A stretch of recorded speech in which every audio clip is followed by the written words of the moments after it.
Gold, trusted gold buyers. మీరు తాకట్టు పెట్టిన బంగారాన్ని విడిపించి ఈ రోజు ఉన్న మార్కెట్ ధరకు కొనబడను. ప్రతిసారి వార్తల్లో ఉంటుంది. ఐదర్ ఇట్ మేబీ అక్కడ జరుగుతున్నటువంటి ఇంటర్నల్గా అటాక్స్ కావచ్చు, హిందువుల మీద గతంలో జరిగాయి, ఆ తర్వాత పాలిటిక్స్ జరిగాయి, ఇంటర్నల్ క్రైసిస్ అనేది జరిగింది, ప్రభుత్వాలు పడిపోయాయి. బట్ ఇప్పుడు సడన్గా భారతదేశం మీద పడ్డారు ఎందుకని? అందులోనూ పర్టికులర్గా మన దగ్గరికి హెల్త్ టూరిజం కోసం వచ్చేవాళ్ళు, లేకుంటే భారతదేశం మీద డిపెండ్ అయ్యేటువంటి వాళ్ళందరిలో కూడా భారతదేశం అంటే ఒక వ్యతిరేకత అంత పెద్ద ఎత్తున ఎందుకు కనిపిస్తోంది?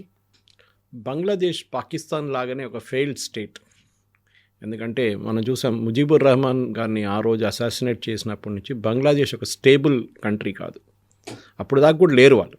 అప్పుడు పాకిస్తాన్ హయాంలో వాళ్ళు ఉన్నప్పుడు సరెండర్ చేసిన తర్వాత 71లో ముజీబుర్ రెహమాన్ వచ్చిన తర్వాత మనమే అనుకున్నాం అంటే ఒక స్టేబుల్ కంట్రీ అవుతుంది. వాళ్ళ ఓన్ ఎకనామిక్ పాలసీస్ పెట్టుకుంటారు, వాళ్ళ ఓన్ ఫైనాన్షియల్ సిస్టమ్ తెచ్చుకుంటారు, వాళ్ళు సెల్ఫ్ సఫిషియెంట్ అవుతారు అనుకున్నా. కానీ ఎక్కడ జరగలేదు.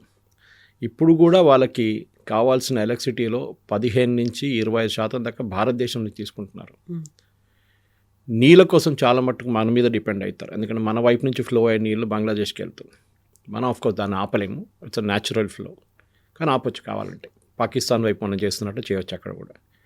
కానీ బంగ్లాదేశ్ ప్రాబ్లం ఎక్కడ మొదలవుతుందంటే, ఒకటి 71 వార్లో అప్పుడు మన ఇండియన్ ఆర్మీ ముక్తి బాహిని అని చెప్పి ఒక గెరిల్లా ఫోర్స్ని ట్రైన్ చేసాం. శామ్ మనెక్షా గారు దాన్ని లీడ్ చేసిన మంచి ఐడియాని వాళ్ళకి ఫస్ట్ తీసుకొచ్చిన.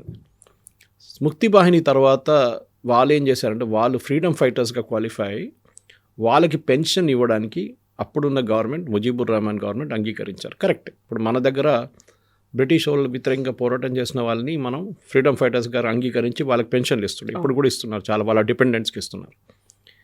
అక్కడ అది మొదలైంది. అక్కడ ఈ గొడవ అంతా స్టార్ట్ అయింది. మన student protest, so called student protest ఏమైందంటే, వాళ్ళకున్న రిజర్వేషన్ తీసేయాలి, వాళ్ళకి రిజర్వేషన్ ఇవ్వకూడదు. అప్పుడు ఆలోచించండి, మైండ్ సెట్ ఆలోచించండి. అక్కడే మారిపోయింది. ఒక ఇస్లామిక్ మైండ్ సెట్ వచ్చేసింది అక్కడ బంగ్లాదేశ్లో. చాలా మటుకు జమైతే ఇస్లామీ దానికి రెస్పాన్సిబుల్. మన దగ్గర కూడా ఒక జమైతే ఇస్లామీ హింద్ ఉంది, అదే క్యారెక్టర్ అక్కడ కూడా ఉన్నారు వాళ్ళ దగ్గర కూడా. వాళ్ళకేంటంటే భారతదేశం మా మీద ఉన్న ఇన్ఫ్లుయెన్స్, స్పెషల్లీ అక్కడ ఉన్న హిందువులు ముందు 16%, 18% దాకా హిందూస్ ఉండే బంగ్లాదేశ్లో. కానీ over a period of time తగ్గి ఇప్పుడు 4-5% వచ్చేసారు. మోదీ గారు CA లా తీసుకొచ్చినప్పుడు చాలామంది వ్యతిరేకించారు భారతదేశంలో, స్పెషల్లీ ఓవైసీ లాంటి వాళ్ళు, కాంగ్రెస్, అఖిలేష్ యాదవ్, కమ్యూనిస్ట్, వీళ్ళందరూ ఎందుకు వ్యతిరేకించారంటే, బంగ్లాదేశ్ నుంచి వచ్చిన ముస్లిమ్స్ కూడా తీసుకోవాలి కదా, పాకిస్తాన్ వైపు నుంచి వచ్చిన ముస్లిమ్స్ కూడా తీసుకోవాలి కదా. ఆలోచించండి, వాళ్ళు అక్కడ ఉండి ఎంత గొడవ చేస్తున్నప్పుడు మన దేశంలో ఎంత చేస్తారు వాళ్ళు. సో దానికి అక్కడున్న మైనారిటీస్ని ప్రొటెక్ట్ చేయడానికి Pakistan, Afghanistan and Bangladesh, Hindu, Sikh, Christian, Parsi, Jain community, వాళ్ళ వైపు నుంచి వాళ్ళు అక్కడి నుంచి ఇక్కడికి వస్తే మనం వాళ్ళకి we will give them citizenship. అక్కడి నుంచి ఒక పెద్ద కమ్యూనిటీ మన వెస్ట్ బెంగాల్లోనే మోతా కమ్యూనిటీ ఒకటి ఉంది.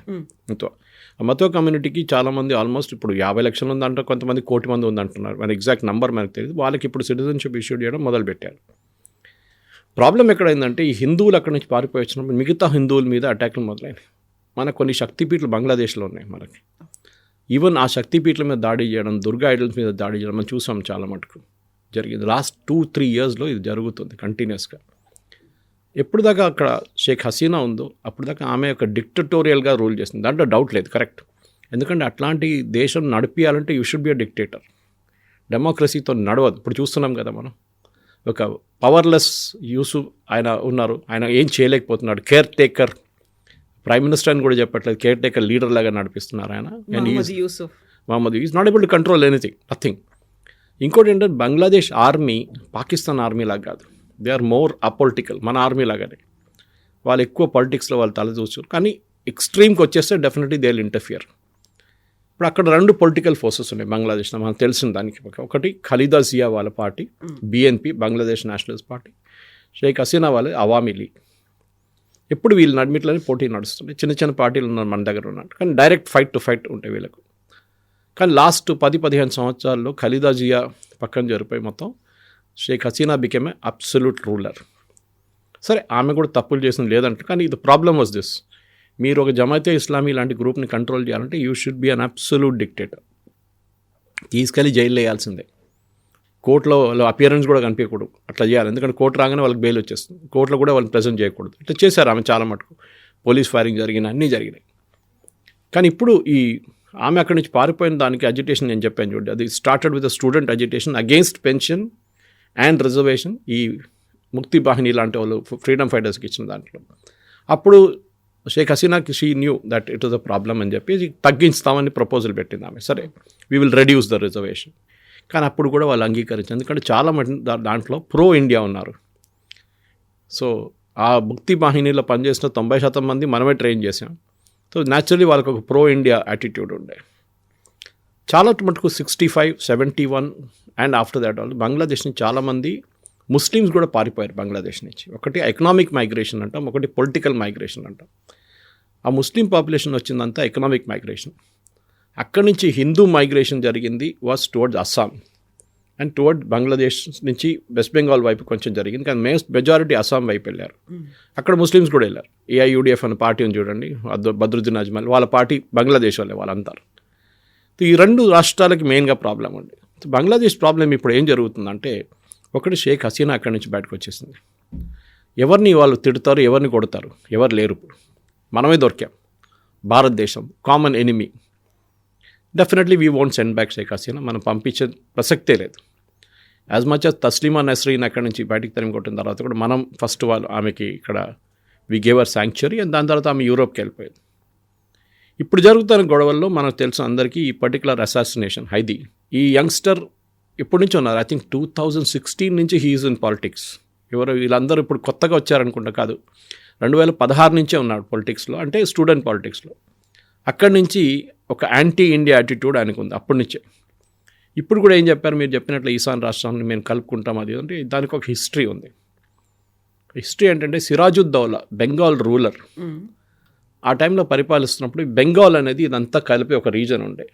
నార్త్ ఈస్ట్ అంటే మొత్తం నార్త్ ఈస్ట్ కాదు, ఎందుకంటే అక్కడ నాగా ట్రైబ్స్, కుకీ ట్రైబ్స్ వీళ్ళందరూ అప్పటి నుంచే ఉన్నారు, మీజోస్ ఉన్నారు. కానీ ఒక చిన్న పోర్షన్ బంగ్లాదేశ్ వైపు నుంచి అటువైపు నార్త్ ఈస్ట్లో కూడా was a part of Bengal.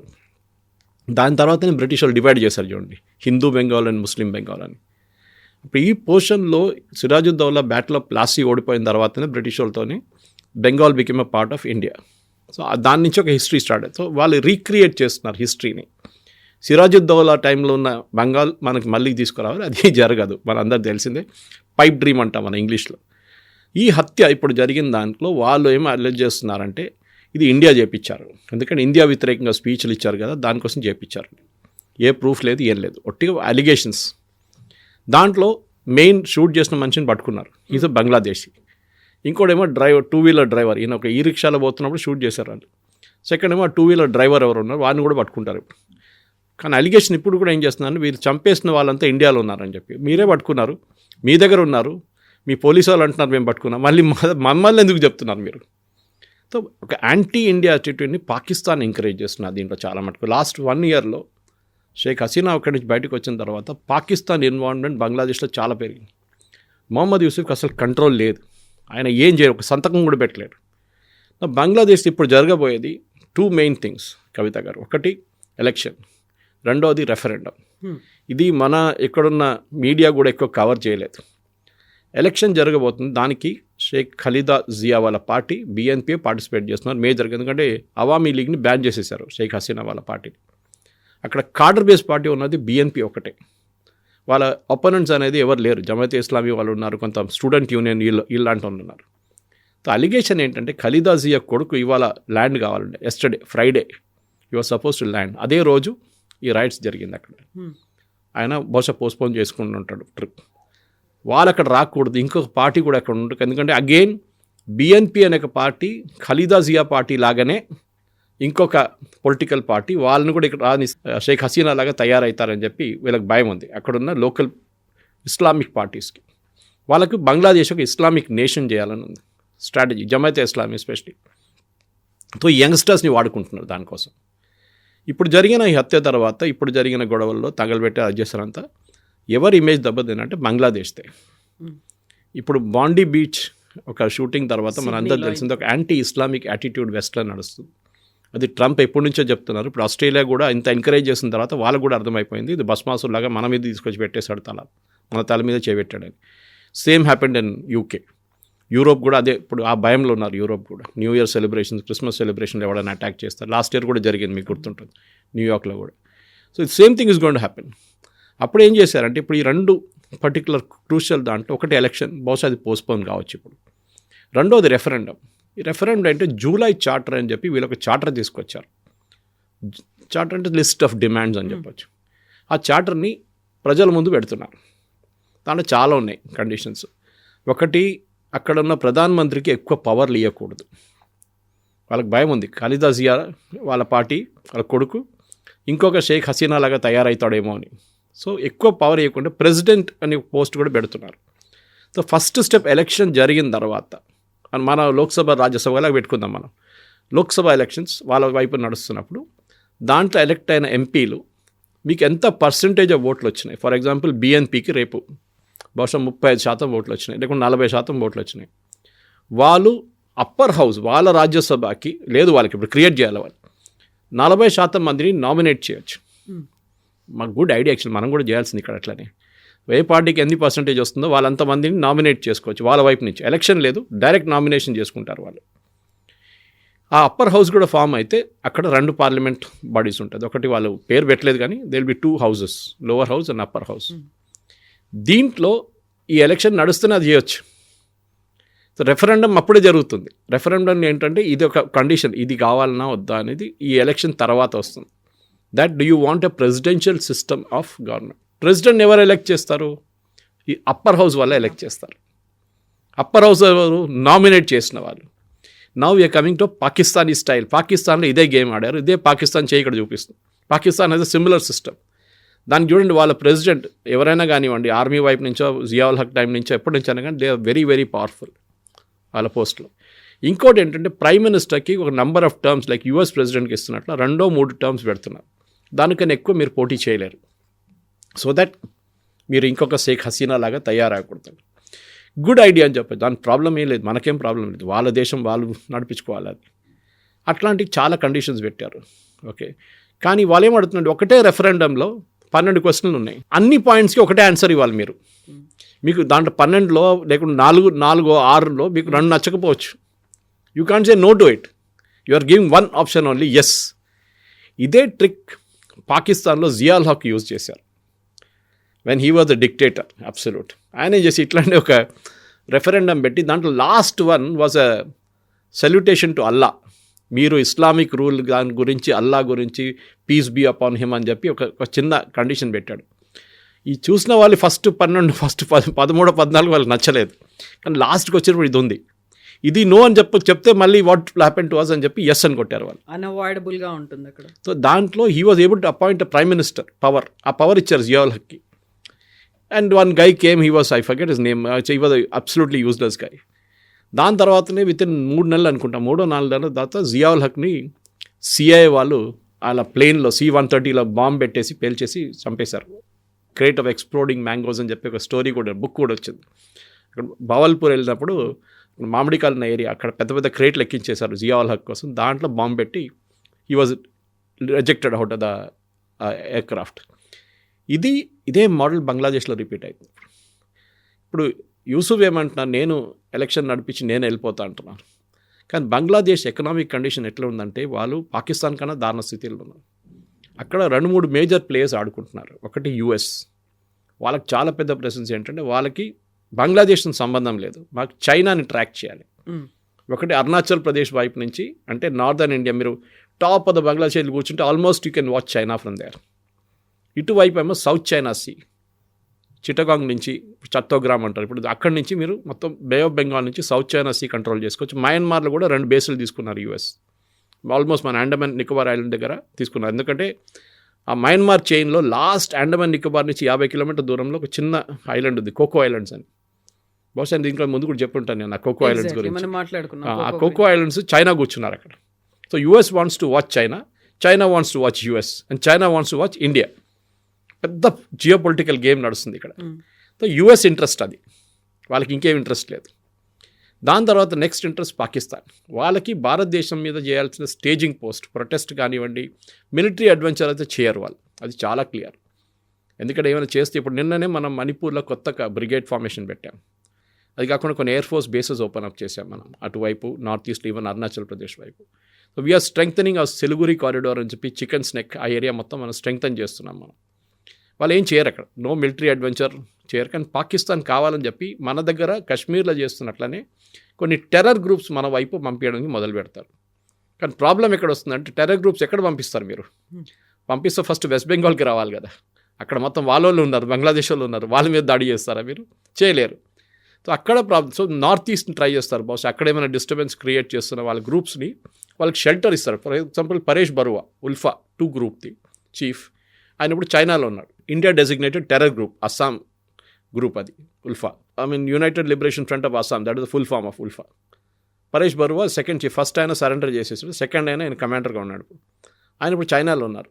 Pakistan army ఏమో చైనా నుంచి ఆయన తీసుకొచ్చి బంగ్లాదేశ్లో పెడదాం అనుకుంటున్నారు, so that he can start attacking from here. కానీ మనం ఊరుకోం, we will hit him back, that for sure. అది కాకుండా మిజోరాంలో ఉన్న కొన్ని చిన్న చిన్న ఇన్సర్జెంట్ గ్రూప్స్ కానివ్వండి, మణిపూర్లోని కొన్ని ఇన్సర్జెంట్ గ్రూప్స్, అట్లనే ఈవెన్ నాగాలాండ్ వైపు ఉన్న గ్రూప్స్, వీళ్ళందరికీ షెల్టర్ బంగ్లాదేశ్లో ఇవ్వడానికి ప్లాన్ చేస్తున్నారు వీళ్ళు. ఇది జరిగితే it be very bad for India. కానీ మనం దానికి కూడా మనకు దగ్గర ప్లాన్స్ ఉన్నాయి. యాక్షన్ ఏ కాకుండా ప్లాన్ బి కూడా వర్క్ అవుతుంది మన దగ్గర. ఇది ఓవరాల్ పిక్చర్ చూస్తే కవిత గారు, ఇది ఈ రైట్స్, ఇప్పుడు జరుగుతున్న ప్రొటెస్ట్ అండ్ దాంతోపాటు తర్వాత జరిగే ఎలక్షన్ అండ్ రెఫరెండంలో ఇదన్నీ ఒకటి తర్వాత ఒకటి బంగ్లాదేశ్ ట్రై చేస్తున్నారు. సో కంటిన్యూస్గా లూప్ లైన్లో ఉన్నాయి అన్నీ.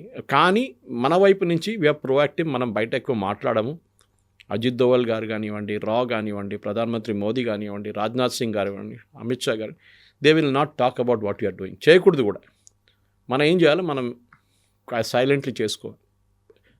ఓకే, ఎందుకంటే పాకిస్తాన్ స్ట్రాటజీ మనకు తెలుసు ఎప్పటి నుంచో. అది జియావుల్ హక్ టైం నుంచే చెప్పుకుంటూ వస్తున్నారు, భుట్టో రిపీట్ చేశారు, we will bleed India with 1000 cuts. So the same 1000 cuts can now come from Bangladesh. అది మనం ఆపాల్సింది first of all. Paresh Barua వస్తే పరేష్ బరువాని ఫినిష్ చేసేసేయండి, kill him in Bangladesh, no problem. అట్లా కాకుండా ఏ టెర్రరిస్ట్ గ్రూప్ వచ్చి బంగ్లాదేశ్లో కూర్చొని వాళ్ళని కూడా ఫినిష్ చేశారు. ఎందుకంటే మనం మయన్మార్ ఫస్ట్ సర్జికల్ స్ట్రైక్ మనం చేసిన మయన్మార్ వైపు చేసాం, బిఫోర్ వీ డిడ్ ఉరీ. మనం మయన్మార్ వైపు ఆ మూవీలో కూడా చూపిస్తారు, first section is one terrorist strike on one camp in Myanmar. మనం ఇప్పుడు కూడా అదే చేయాల్సింది. మన మిలిటరీ ప్రెజెన్స్ నార్త్ ఈస్ట్లో మనం పెంచుకోవాల్సిన టైం వచ్చేసింది ఇప్పుడు. మనం బిపిన్ రావత్ బిపిన్ అప్పుడు చెప్పారు that we're fighting 2.5 front war అని చెప్పారు. సిడిఎస్ ఆయన బతుకున్నప్పుడు చెప్పారు. అంటే Pakistan, China and naxalites, urban naxalites, rural same thing. So 2.5 front war. Now we're fighting 2.5 front war again, but naxalites ఇప్పుడు లేరు, వాళ్ళ బదులు బంగ్లాదేశ్ వచ్చేసి. So we have to fight this war. దీంట్లో ఇంకా ఏం ఆప్షన్ లేదు మనకి. స్ట్రాటజిక్గా చేయాలి. We should not be doing it in a panicky mood. ఎందుకంటే మనం పొలిటికలీ చాలా సెన్సిటివ్ ఇష్యూ ఇది. వాళ్ళేమంటున్నా అంటే బంగ్లాదేశ్ వైపు నుంచి, especially this guy Hadi, India's hegemony మనం ఆపాలి అంటే బిగ్ బ్రదర్ యాటిట్యూడ్ మనకు. We're a big brother, doubt ఏంటి బాస్. మేము బంగ్లాదేశ్, నేపాల్, భూటాన్ కాదు కదా. We're a big nation, we have nuclear power, satellite, మనకు అన్ని పవర్స్ ఉన్నాయి మనకి. We will use everything possible మన దగ్గర ఉన్నది. అది కాకుండా 3rd largest, 4th largest economy, 2nd largest army in the world, మనం ఎందుకు వాడుకోదు? వీ విల్ యూజ్ ఇట్, దాంట్లో డౌట్ లేదు. నెక్స్ట్ ఏంటంటే మనం బిగ్ బ్రదర్ యాటిట్యూడ్, మనం ఇండియా మీద డిపెండ్ కాకూడదు. గ్రేట్, మీరు స్టార్టింగ్లో చెప్పారు చూడండి, మెడికల్ వీసాస్. కవిత గారు, నేను ఈ సెక్టర్లో ఉన్నప్పుడు కూడా చూశాను. బంగ్లాదేశ్ ఆ టైంలో, ఐమ్ టాకింగ్ ఆఫ్ 2008, 2009 నుంచి ఆ టైంలో, ఆ పీరియడ్లో బంగ్లాదేశ్ నుంచి మెడికల్ వీసాస్ మ్యాక్సిమం వస్తారు మన వైపు ట్రీట్మెంట్ కోసం. అది హార్ట్ సర్జరీస్ ఉండొచ్చు, మిగతా ప్రొసీజర్స్ ఉండొచ్చు. వీళ్ళందరూ చెన్నైకి వెళ్తుండే, అక్కడున్న కొన్ని హాస్పిటల్స్, అపోలో లాంటి హాస్పిటల్స్. తర్వాత వాళ్ళు towards other Indian hospitals also వాళ్ళు మూవ్ చేయడం మొదలుపెట్టారు. అంటే వాళ్ళ దగ్గర మెడికల్ ఫెసిలిటీ అంత తక్కువ ఉందన్నమాట, అబిస్మల్ ఫెసిలిటీస్. సో ఆ పరిస్థితుల్లో మనం ఇప్పుడు మెడికల్ వీసాస్ ఎందుకు ఇవ్వాలి? చాలామంది అంటారు మన దగ్గర ఉన్న హ్యూమన్ రైట్స్ వాళ్ళు అంటారు, అది కాదు కదా, ఒక చిన్న పిల్ల, చిన్న పాప, ఆమెకి heart surgery. We have sympathy, definitely we have sympathy with them. But ఇట్లాంటి మన దగ్గర ఉన్న ఒక హిందువుని, బంగ్లాదేశ్ హిందువుని తీసుకొని వాడిని చంపి ఉరేసి వాడిని అంటబెట్టడం అనేది it's not a joke. We have to counter it. Second part, మన బంగ్లాదేశ్ నుంచి వీసా ఇవ్వడం బంద్ చేసేసారు total. What ever medical, education, tourism ఏదైనా కానివ్వండి, నో వీసాస్ ఫర్ బంగ్లాదేశీస్. మనం కూడా అటువైపు వెళ్ళడం ఎంకరేజ్ చేయకూడదు, ఎందుకంటే చాలా dangerous situation. Next what we should do is we should slowly బంగ్లాదేశ్ని స్ట్రాంగులేట్ చేయాలి. ఎకనామిక్లీ ఆల్రెడీ చేస్తున్నాం మనం. ఫర్ ఎగ్జాంపుల్ జూట్, వాళ్ళు అన్నిటికంటే పెద్ద ఎక్స్పోర్ట్ జూట్ కొంచెం రా మెటీరియల్ మన దగ్గర నుంచి వెళ్తుంది, వాళ్ళకి తయారు చేసి మనకే అమ్ముతారు మళ్ళీ. అది మనం బంద్ చేసేసాం, మొత్తం కారిడారే క్లోజ్ చేసేసాం మనం. మూడోది పవర్ సప్లై. అదానీ వాళ్ళ కంపెనీ బంగ్లాదేశ్ కోసం స్పెషల్ ఒక పవర్ ప్రాజెక్ట్ కట్టారు యూపీలో. I think UP or was it Bihar, I don't know, UP అనుకుంటా. అక్కడ నుంచి వాళ్ళకి ఎక్స్క్లూజివ్ ఆ ప్లాంట్ బంగ్లాదేశ్ పవర్ సప్లై చేస్తుంది. 12-14% బంగ్లాదేశ్ పవర్ అక్కడ ప్లాంట్ సప్లై చేస్తుంది. డబ్బులు చాలా ఇవ్వాలి, ఇంకా 500 మిలియన్ ఎంత పేమెంట్ చేయాలో చేయలేదు వాళ్ళు. ఇంకా యూనిట్ ఛార్జ్ చాలా ఎక్కువ ఉంది, 12 రూపాయలు తీసుకుంటున్నారు పర్ యూనిట్ అని చెప్పి గొడవ నడుస్తుంది. షేక్ హసీనా టైంలో సైన్ చేసిన అగ్రిమెంట్తో కట్టారు అది. గవర్నమెంట్ ఆఫ్ ఇండియా ఒక పని చేయొచ్చు, they can either buy that plant from Adani or Adani దగ్గర ఇండియాకి సప్లై చేయమనండి, సబ్సిడీ పెట్టి యూనిట్ కాస్ట్ తగ్గించి ఇక్కడ అమ్మనండి. ఎందుకంటే ఎన్టీపీసీ వాళ్ళు కానీ వాళ్ళు మిగతా వాళ్ళు 3 రూపాయలు 4 రూపాయలు యూనిట్కి అమ్ముతారు. కానీ బంగ్లాదేశ్ కరెన్సీ వాల్యూ చూసి వాళ్ళు 10 రూపాయలకి అమ్ముతున్నారు అక్కడ. సో ఇండియన్ కరెన్సీలో తగ్గొచ్చు. అది చేస్తే ఇమ్మీడియట్గా బంగ్లాదేశ్లో పవర్ కట్లు మొదలవుతాయి రేపు. At the same time Adani should not suffer a loss. అది మనం చూసుకోవాలి. వాళ్ళ బ్యాలెన్స్ ఆఫ్ పేమెంట్స్ ఎంత ఉందో, వాళ్ళు అక్కడి నుంచి ఎంత తెచ్చుకోవాలో అది మనం ముందుకు తెచ్చుకోవాలి. One of the biggest exports of Bangladesh to India is hilsa fish, especially speciality among Bengalis. ఇప్పుడు నేను ఒక నెల ముందు చదివాను, now most of the hilsa fish Gujarat నుంచి వస్తుందంట. వెజిటేరియన్ స్టేట్ గుజరాత్, అక్కడి నుంచి చాలా మటుకు కల్కటా వైపు వస్తుందంట. అది కూడా మనం ఎక్కడైనా బంగ్లాదేశ్ నుంచి వాళ్ళకి ఏ ఎకనామిక్ ఆపర్చునిటీ లేకుండా చేయాల్సిన పని ఇది. This only language they know. ఎందుకంటే ఈ స్టూడెంట్ ప్రొటెస్ట్ అనేది అంతా completely it is either CIA or మన వైపు నుంచి జార్జ్ సోరోస్ వాళ్ళ గ్యాంగ్ స్పాన్సర్ చేస్తున్నారు. We should not stand up to this nonsense. వీళ్ళ దుకాణం బంద్ చేయాలి. అది మన మెయిన్ స్ట్రాటజీ. బట్ దీని మీద అంత పెద్ద ఫోకస్ సెంట్రల్ గవర్నమెంట్ పెట్టట్లేదు కదా. అందులోనూ పర్టికులర్గా ఎస్ఐఆర్ తీసుకొచ్చిన తర్వాత వెస్ట్ బెంగాల్లో ఉన్నటువంటి వాళ్ళని బంగ్లాదేశ్కు పంపించే ప్రయత్నాలు జరుగుతున్నాయి తప్ప అక్కడ ఏమవుతుంది అనే దాని మీద మనం ఎందుకు దాని మీద అంత ఫోకస్ పెట్టలేదు? అది ఆ ఇంటర్నల్గా అవుతుందా, లేకపోతే అక్కడ జరుగుతున్న విషయాన్ని మనం ఎందుకు అని భావిస్తున్నారా? మనం చేస్తున్నాం కానీ ఓపెన్ ఫోరంలో మాట్లాడలేం. There will be a lot of things happening. నాకు కూడా చాలా లిమిటెడ్ నాలెడ్జ్ ఉంటుంది దాని గురించి. అజిత్ దోవల్ గారు ఏం చేస్తున్నారు అజిత్ దోవల్ గారికి తెలుసు. నేను దీనికన్నా ముందు కూడా చెప్పాను చూడండి, మోదీ గారు ఏం ప్లాన్ చేస్తున్నారు విత్ ద ఇండియన్ టీమ్ మనకు తెలియదు. అక్కడ మన సింపథైజర్స్ ఉన్నారు. బంగ్లాదేశ్ని ఎకనామికలీ స్ట్రాంగులేట్ ఎట్లా చేయాలి, బంగ్లాదేశ్ వైపు వచ్చిన క్రూడ్ ఆయిల్ని ఎట్లా ఆపొచ్చు రేపు కావాలంటే, లేకుంటే బంగ్లాదేశ్ కావాల్సిన నీళ్ళు supply, water supply, can we stop it, దాన్ని చేయొచ్చు. We can do a lot of thing Bangladesh వైపు. మన యూనియన్ గవర్నమెంట్ కూడా చేయట్లేదని కాదు, కానీ వాళ్ళు పబ్లిక్లీ చెప్పారు. ఎందుకంటే పెద్ద ఇష్యూ అయిపోతుంది. ఓపెన్గా చెప్పారనుకుంటారు రేపు మీ వాటర్ ఆపేస్తామంటే ఎట్లా ఆపుతాం? మనం డ్యామ్ లేవు ఏం లేవు అక్కడ ఆపడానికి. బ్రహ్మపుత్ర అక్కడి నుంచి వస్తుంది, హూగ్లీ ఇక్కడి నుంచి వస్తుంది, గంగా వచ్చి అక్కడ, then it becomes a part of into the Bangladesh ecosystem. కానీ మనం చాలా చేస్తున్నాం కూడా, బహుశా చేస్తున్నాం. ఎందుకంటే ఆలోచించండి, ఒక డెత్ అనే ఒక అసాసినేషన్తోనే మన మీద వచ్చేసింది అక్విజిషన్. మనం ఎంత చేసినప్పటికీ ఇప్పుడు ఒకవేళ మనం కంట్రోల్ చేస్తున్నాము, వీటన్నిటి మీద మనం ఒక బార్ అనేది పెట్టుకున్నప్పటికి కూడా పాకిస్తాన్ అండ్ బంగ్లాదేశ్ ఒకటైపోతున్నాయి. ఆ తర్వాత ఆ ఇద్దరూ కలిసి ఒక ఎకనామిక్ ట్రీటీ అనేది వెరీ రీసెంట్గా కూడా సైన్ చేసుకున్నారు. ఆ తర్వాత మీరు చెప్పినట్టుగా అమెరికా ఉంది. సిఐఏ నుంచి ఒక ఏజెంట్ వచ్చి అక్కడ ఉన్నటువంటి ఒక ఐలాండ్లోనే అక్కడ ఆయన మకాం పెట్టి ఉన్నాడు, ఆయన దృష్టి అంతా భారతదేశం మీద ఉంది అనేది. ఇవన్నీ మనకి ఎక్స్టర్నల్ సపోర్ట్స్ అనేవి చాలా పవర్ఫుల్ కంట్రీస్ దగ్గర నుంచి కూడా బంగ్లాదేశ్కి వస్తున్నట్టున్నాయి. మనం ఎంత కంట్రోల్ చేద్దామని చెప్పినప్పటికీ ఒక వీక్ కంట్రీనే ఇంకొక పవర్ఫుల్ కంట్రీ సపోర్ట్ చేస్తారు. భారతదేశానికి యూఎస్ సపోర్ట్ చేయక్కర్లేదు, we take care of our self. ఒక టైంలో మనం యూకే నుంచి యూకేఎఫ్ఐడి ఫండ్స్ తీసుకుంటుండే, యూకే ఎయిడ్. అంటే ఇప్పుడు 60s, 70s మన దగ్గర డబ్బులు లేకున్నప్పుడు, ఫుడ్ లేకున్నప్పుడు అక్కడ యూకే నుంచి మన డబ్బులు వాళ్ళ దగ్గర నుంచి ఫుడ్ గ్రెయిన్స్ అన్నీ తీసుకుంటుండే, ఈవెన్ పాలు కొనుక్కుంటే పౌడర్. ఇప్పుడు లేదు కదా. Now we told UK we don't need your funds, మీ డబ్బులు మాకు అక్కర్లేదు. బంగ్లాదేశ్లో పాకిస్తాన్ ఎందుకు వస్తారు అంటే మనల్ని హెరాస్ చేయడానికి. వాళ్ళకి బంగ్లాదేశ్ పెద్ద ప్రేమ ఏం లేదు. It's more insulting moment. వాళ్ళది 71 సరెండర్ ఉండే వాళ్ళది. వాళ్ళు అక్కడ వెళ్ళారు. దీనికన్నా ముందు బంగ్లాదేశ్ ప్రజల మీద చేసిన అత్యాచారాలు అందరికి తెలిసిందే పాకిస్తాన్ నుంచి.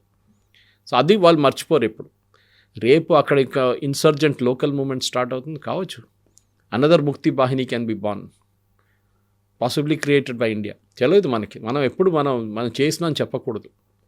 అక్కడ లోకల్ సపోర్ట్తో లోకల్ వాళ్ళు చేసుకున్నారు, ఆయుధాలు తెచ్చుకున్నారు. మేమేం చేయాలి, మాకేం తెలియదు దీని గురించి.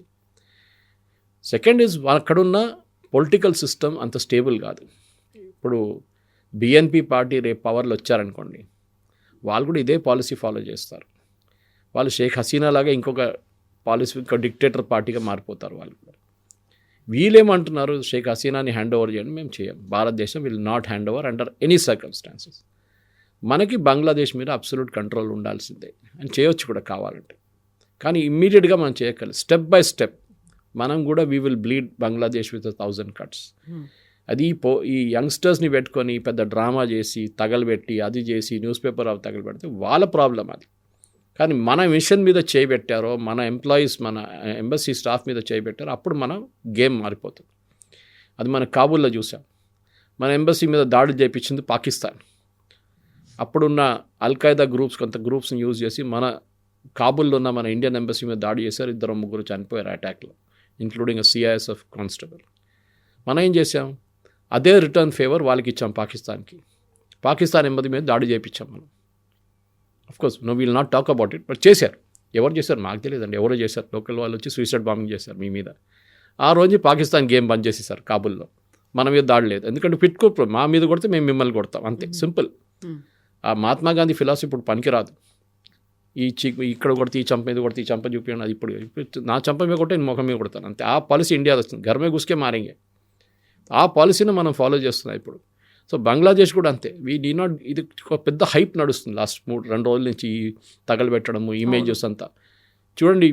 ఇప్పుడు ఇది ఇట్లా కంటిన్యూ అయితే I will not be surprised, రేపు బంగ్లాదేశ్ ఆర్మీ కూడా టేక్ ఓవర్ చేసుకోవచ్చు. ఐడియల్ ఆపర్చునిటీ వాళ్ళకి, and we should encourage it.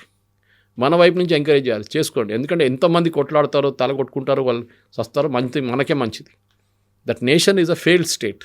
వాళ్ళ ద్వారా ఎకనామిక్లీ దే ఆర్ గాన్. వాళ్ళ టెక్స్టైల్ ఎక్స్పోర్ట్ పడిపోయింది. పొలిటికల్ సిచ్యువేషన్ ఇప్పుడు కూడా కంట్రోల్ చేయలేకపోతున్నారు. ఎలక్షన్ నడుస్తుందా ఈ సిచ్యువేషన్, అది కూడా తెలియదు. రెఫరెండం నడుస్తుందా లేదో అది కూడా తెలియదు. సో ఎవ్రీవేర్ వాళ్ళు ఫెయిల్ అయిపోయారు. కానీ వాళ్ళు సపోర్ట్ చేయడానికి పాకిస్తాన్ మిలిటరీగా వస్తున్నారు, అమెరికా ఏమో ఫైనాన్షియల్గా తీసుకొస్తున్నారు. కానీ వీళ్ళు అక్కడి నుంచి పారిపోవడానికి ఎక్కువ టైం దొరకదు, ఎక్కువ టైం అక్కర్లేదు. మనందరూ తెలుసు నేటో ఎట్లా పారిపోయారు ఆఫ్ఘనిస్తాన్ నుంచి. రాత్రికి రాత్రి US కూడా వాళ్ళ ప్లేన్లు అక్కడ పెట్టేసి, ట్యాంకులు అక్కడ పెట్టేసి పారిపోయారు వాళ్ళు. అదే పరిస్థితి బంగ్లాదేశ్లో కూడా జరగవచ్చు రేపు. ఇదే అమెరికా మీద ఫస్ట్ అందరు పిలిపించి ఆఫ్ఘనిస్తాన్ పిలిపించిన వాళ్ళ మీదే రేపు మళ్ళీ తర్వాత వాళ్ళు అల్ఖైదా వాళ్ళు, ISIS వాళ్ళు, తాలిబాన్ వాళ్ళు దాడి చేయడం మొదలుపెట్టారు.